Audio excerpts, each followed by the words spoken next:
Have you ever wondered why Jesus allows his people to go through hardships and even persecution along life? Well, Jesus tells us in the Beatitudes that there's a blessing in being persecuted. There's a level of actually happiness that we can experience, a peaceful, settled joy during times of persecution, hardship, when times are going against us. Jesus said in Matthew chapter 5, verse 10, "Blessed are those who are persecuted because of righteousness, for theirs is the kingdom of heaven."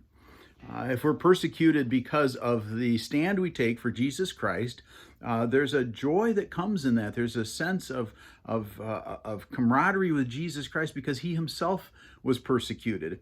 And Jesus said that there is a joy or a blessing that comes for those who are persecuted for righteousness. For us in our setting, we may not experience heavy persecution, although there are times that we could describe some of the things that take place in our life as persecution, being marginalized for our faith, being left out of things, out of opportunities possibly, or promotions, or out of conversations with others, being excluded or being vilified in some way, just the sneers that sometimes happen behind our backs because we believe in biblical truth.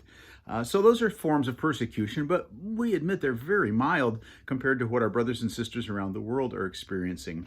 When we read about the persecuted church, we realize there are people around the world who are going through severe persecution.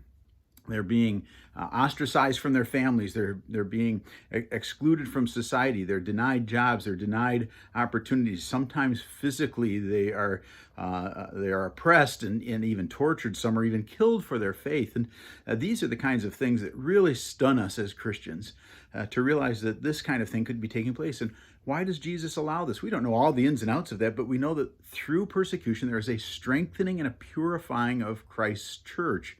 And so when that kind of persecution comes, we have the opportunity to step back and say, God, what are you doing? What are you trying to change in my life? How am I supposed to grow as a child of God? It's interesting what I read about those who are in persecuted countries is they don't ask us to pray that their persecution would stop, although that would be beneficial, of course, but they pray for strength in the midst of persecution. And maybe that's what God is teaching us. There's a strength when we're pushed aside, when we're neglected, when we're pushed, when we're persecuted, and that's a strength that can be found only in Jesus Christ, and that makes it worthwhile. So if you're having a rough day, if you're having some things go against you, remember our brothers and sisters are going through more difficult things than we. At the same time, our challenges are real, and we can find strength in the Lord to endure them and to thrive in them.